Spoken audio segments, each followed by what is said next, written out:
Europe 1 Soir. 19h, 21h, Pierre de Villeneuve. Toujours avec Louis Alter du Figaro, avec Jean-Michel Salvatore, nous recevons Laurent Jacobelli, député de Moselle, porte-parole du Rassemblement National, et c'est Jean-Michel Salvatore qui pose la prochaine question. Oui, je vais continuer sur les projets économiques de Marine Le Pen. Si elle est élue, est-ce que vous n'avez pas peur de trouver une situation économique absolument catastrophique qui vous empêchera de faire quoi que ce soit parce que vous serez obligé de vous attaquer immédiatement au déficit? Est-ce qu'il n'y a pas quand même cette inquiétude que l'agenda du futur président ou de la future présidente sera uniquement dicté par la question de la dette et des déficits?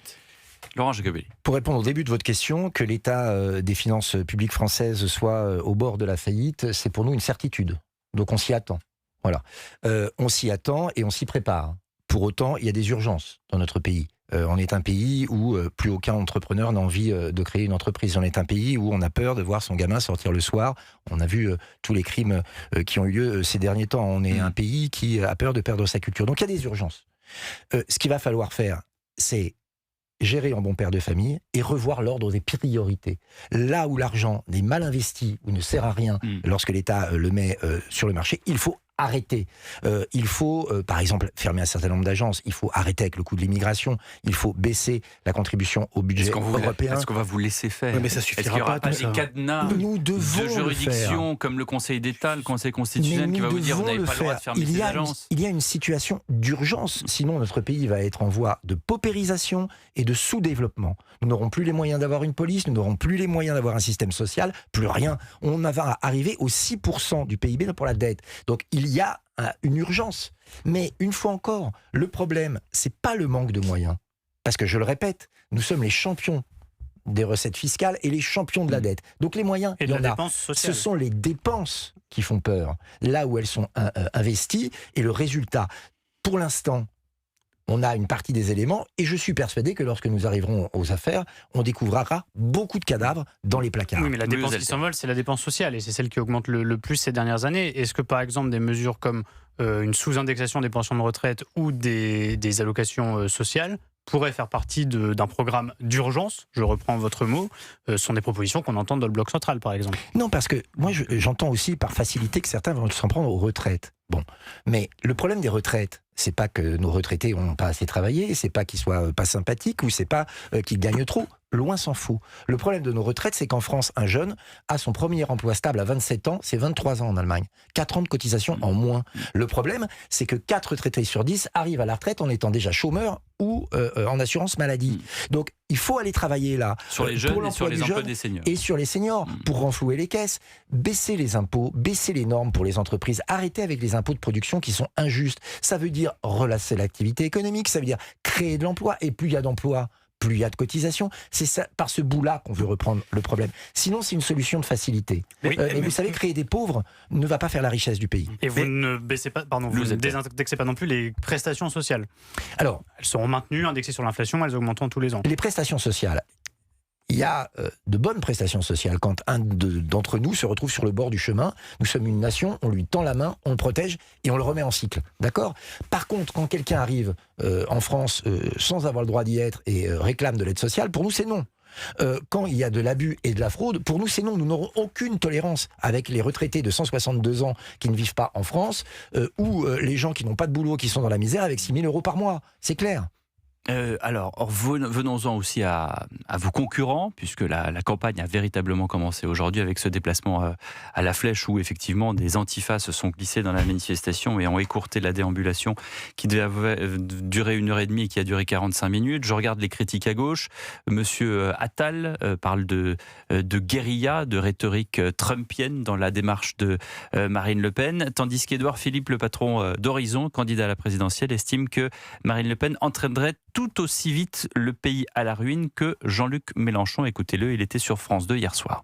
Je veux proposer aux Français d'éviter de vivre le cauchemar que constituerait au second tour de l'élection présidentielle un choix entre M. Mélenchon et les délires ethnico-communautaires qu'il propose, la faillite collective dans laquelle il nous entraîne, et Madame Le Pen, qui propose un retour en arrière sur tous les éléments économiques, qui, à mon avis, entraînerait le pays tout aussi vite dans une forme de ruine. Je pense qu'un très grand nombre de Français veut éviter ce face-à-face cauchemardesques. Et je les appelle à faire le bon choix. Laurent Jacobelli, est-ce que ça va être une guerre de narratif? Vous venez de nous préciser quelques points stratégiques, économiques de la campagne de Marine Le Pen. Vous voyez Édouard Philippe, alors je regarde le sondage, effectivement, Marine Le Pen est à 36% selon IFOP pour le Figaro que vous venez de nous livrer, Louis Osalter. Édouard Philippe est à 19, il perd 1 point, elle en gagne 4. Mais est-ce qu'on va continuer comme ça dans une super guerre de narratif? Je ne dis pas que ça n'a pas existé dans les campagnes présidentielles d'avant, mais là on a l'impression que c'est vraiment mot contre mot. En tout cas, nous, c'est pas l'option que nous avons choisie. Nous, on veut faire une campagne optimiste avec des propositions, parce qu'on l'a dit tout à l'heure, la France va très mal. Elle est proche du mur. Pour autant, elle n'est pas intrinsèquement foutue. Quelle couleur le mur? C'est une référence maison. C'est une référence maison. Paix à son âme, cher Jean-Pierre. Bon.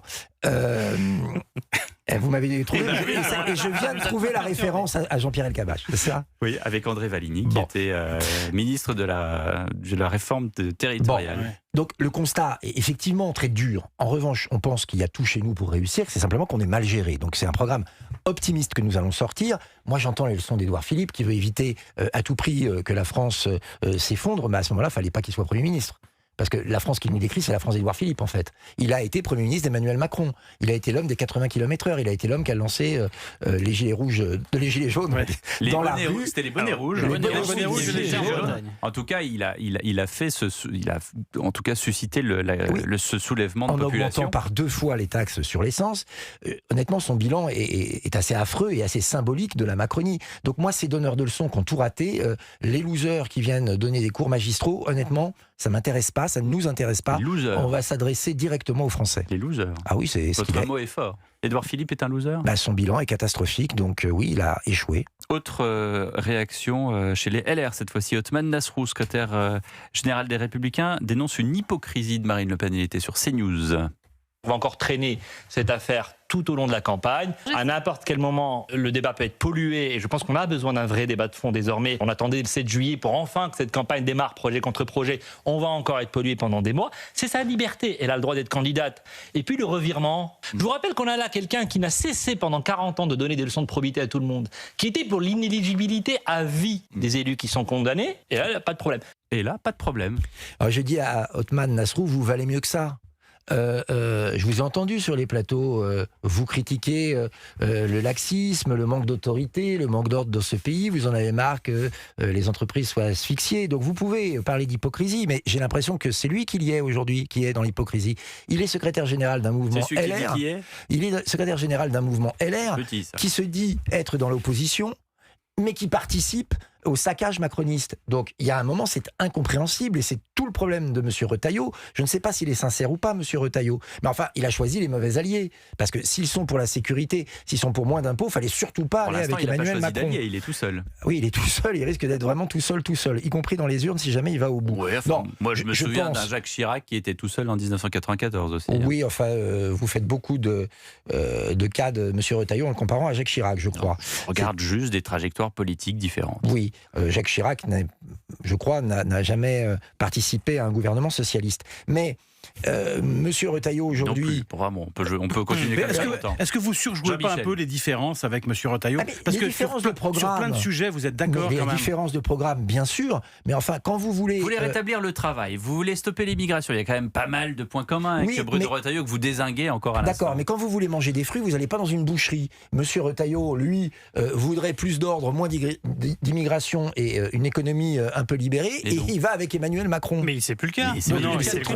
Il n'est pas crédible. Il a essayé de faire quand même quelque chose avec l'immigration et avec les OQTF et avec l'Algérie. Absolument mais il n'a jamais été macroniste. Il a participé à un gouvernement Macron. Attendez, il y a cohabitation. Il a dit qu'il n'était pas macroniste alors qu'il était encore membre du gouvernement. Pardonnez-moi. Il a battu le record de migrants légaux pour un ministre de l'Intérieur. Oui. Chapeau bas l'artiste. Moi, si vous voulez faire confiance à ce monsieur pour gérer le pays, moi pas. En revanche, ses électeurs, ses soutiens, s'ils veulent travailler avec nous et nous rejoindre, ils sont les bienvenus. Vous avez dit la campagne se passera bien, mais quand on voit aujourd'hui à La Flèche dans la Sarthe, le bain de foule de Jordan Bardella et Marine Le Pen est courté parce qu'il y a une contre-manifestation, est-ce que vous ne pensez pas qu'il y a un risque dans cette campagne d'un syndrome François Fillon, qui lui avait des manifestants avec des casseroles à chacun de ses déplacements. Est-ce que vous ne pensez pas que ce feuilleton va perturber la campagne, y compris sur le terrain? Non, parce qu'on est là face à un phénomène qui n'est pas lié ni à Marine Le Pen ni à Jordan Bardella, mais qui est lié à la France Insoumise, qui refuse l'idée même de démocratie. Vous ne pensez pas comme eux, vous vous exprimez différemment, vous n'avez pas le programme, alors vous ne devez pas parler. Ce fascisme rouge qui est en train d'envahir la vie politique, qu'on a subi à l'Assemblée nationale, avec des bagarres, avec le gang Traoré en haut qui menaçait, avec la France Insoumise qui a eu un comportement ignoble vis-à-vis de la présidence de séance. Ces gens ne connaissent que le chaos, mais on ne va pas se laisser dicter notre politique par des punks à chiens. On va continuer à aller sur le terrain, on va continuer à les convaincre, et je leur dis, vous ne nous faites pas peur. Entre les losers et les punks à chiens, franchement, on est servi. Non mais c'est vrai. Mais vous reconnaissez que les punks à chiens, ils ont empêché la dérégulation d'aller au bout. On va être très honnête. Ça a marché. Et je ne lui jette pas la pierre. Je pense que le préfet Merci. a sous-estimé ce qui se passait, que les manifestants étaient beaucoup trop près des gens qui sont venus voir Marine Le Pen et Jordan Bardella, et je suis persuadé que cette erreur ne se fera pas deux fois. Moi, je suis très inquiet, je vais vous dire, de voir que dans ce pays, il y a un mouvement qui ne supporte plus la démocratie, qui ne supporte plus la contradiction, qui a des paroles racistes à longueur de journée, qui ne voit les gens qu'à travers leur sexualité, leur origine ou leur couleur de peau, et que ces gens-là sont extrêmement nuisibles à la démocratie, et j'espère que la tolérance dont fait preuve la droite et le centre envers eux, tout simplement parce qu'ils sont de gauche et parce qu'ils font du bruit, ne durera pas plus longtemps. Merci beaucoup Laurent Merci de Jacobelli, votre et invitation. merci de ne pas me jeter la pierre, j'étais à deux doigts de m'énerver. La libre antenne, Jolie référence. c'est tout l'été sur Europe 1, 22h15, 1h, vous retrouvez Valérie Darmon, si vous souhaitez témoigner, bien sûr, 01 80 20 39 21, l'appel est non surtaxé. À tout de suite dans les débats d'Europe 1 Soir. 19h, 21h, Europe 1 Soir.